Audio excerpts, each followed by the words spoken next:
y como veíamos el gobierno entregó el paquete de impuestos a la Asamblea Legislativa y desde antes ya tiene opositores. Hoy se descubre, por ejemplo, que el impuesto del valor agregado o el IVA ya no será de un 15%, sino de un 14%, pero también impone otra serie de impuestos a bienes y servicios que antes no los tenía. Para explicarnos sobre esta reforma fiscal está con nosotros desde su oficina el licenciado Alan Saborío de Deloitte, Costa Rica. Buenas noches, don Alan. Yo quería que empezáramos a analizar un poco desde su perspectiva cómo están analizando, ustedes están desde el año anterior analizando este paquete de impuestos. ¿Cuáles características principales vamos a sentir los costarricenses si es aprobado tal y como se presentó el día de hoy? El proyecto de reforma fiscal es infinitamente menos complejo de otros proyectos que se presentaron en el pasado. No obstante lo anterior, desde dos ópticas, el proyecto hará muchísimo más caro a los costarricenses, básicamente el componente de servicios, y en lo que se refiere a impuestos sobre la renta, habrá un peso mayor sobre el ahorro en la medida en que se incrementa el impuesto de un 8% sobre los intereses a un 15% de conformidad con lo que determina el proyecto presentado en la actualidad.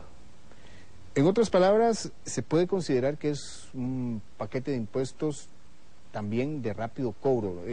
Lo decimos así porque como que pareciera que el Ministerio de Hacienda está concentrado en traer demasiado dinero, demasiado recurso rápido, sin que sea muy costoso el cobrarlo. ¿Es así?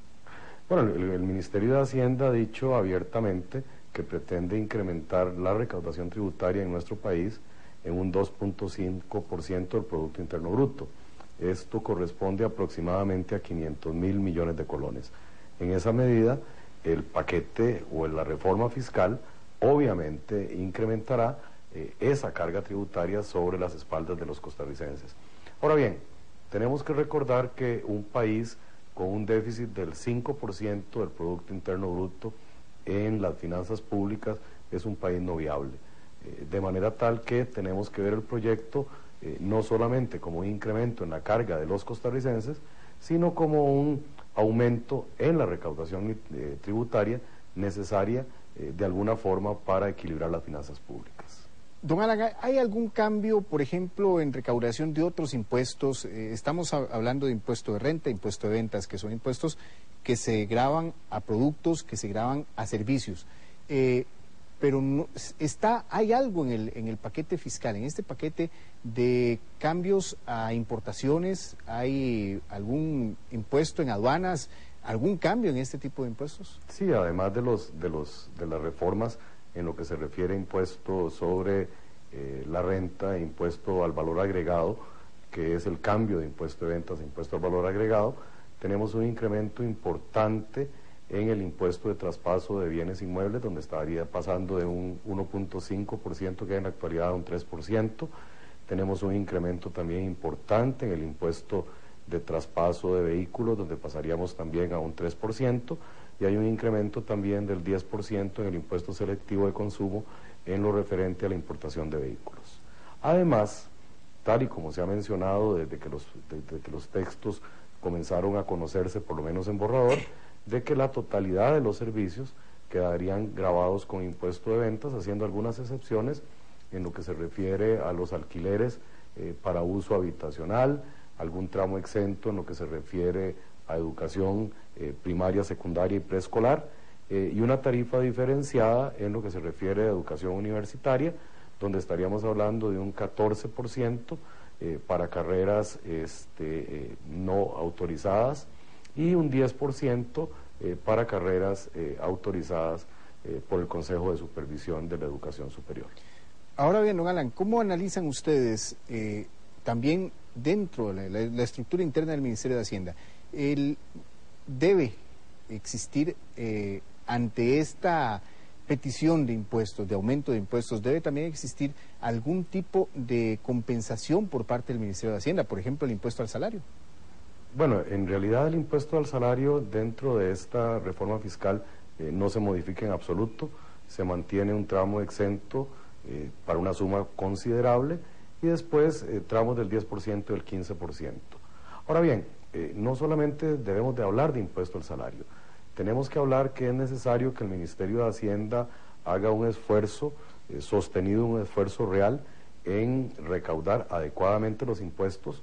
Es importante, y lo echamos de menos en el proyecto, elementos que permitan sacar de la informalidad a quienes han venido sin pagar impuestos en este país, compitiendo deslealmente con quienes han venido pagando sus impuestos de manera adecuada, y esperamos que cuando se presente la reforma del Código de Normas y Procedimientos Tributarios, dice el Ministerio que aproximadamente dentro de un mes, venga un capítulo que garantice los derechos de los contribuyentes y que por otro lado aclare absolutamente cuáles son las responsabilidades de los funcionarios del Ministerio de Hacienda para evitar que se cometan arbitrariedades.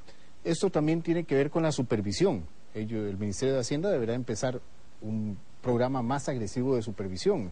Es de muchos sabidos que la evasión fiscal es muy fuerte.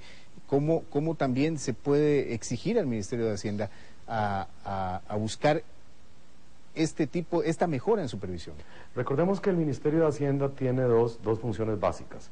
Uno, lo que es el componente de gasto, y en esto creemos que el Ministerio de Hacienda, si bien ha presentado un plan de reducción de gasto, es importante que en la Asamblea Legislativa se establezcan criterios objetivos para medir el esfuerzo de racionalización del Ministerio de Hacienda en lo que se refiere a gasto.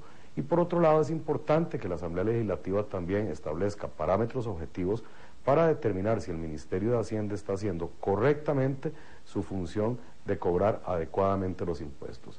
Aquí no se trata de elevarle la carga a los costarricenses con nuevos impuestos, sino que estos nuevos impuestos serán aceptables por nuestra sociedad en la medida en que se pueda demostrar un esfuerzo legítimo, un esfuerzo sostenido del Ministerio de Hacienda para cobrar los impuestos que tiene autorizados de forma adecuada y de forma eficiente.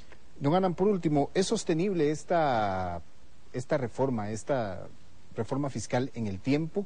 Nos va a dar no la prosperidad en una bonanza en las finanzas del Estado, pero sí por lo menos va a compensar un poco la carga tributaria. Un país con una recaudación tributaria del 13% sobre el Producto Interno Bruto es un país que realmente no es viable.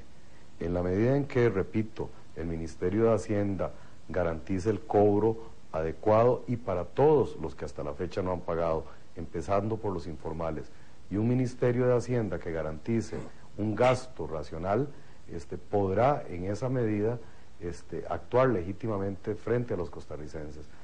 Pero recordemos que no es viable un país en que un 5% de los gastos del gobierno se tengan que cubrir con deuda. En este momento Costa Rica se endeuda anualmente en 800.000 millones de colones para cubrir gasto corriente y eso no es sostenible en absoluto. El reto se trata ahora de, en el evento de que la reforma se apruebe, de que el Ministerio haga su papel en lo que se refiere a gasto y sobre todo en lo que se refiere a control efectivo de la evasión.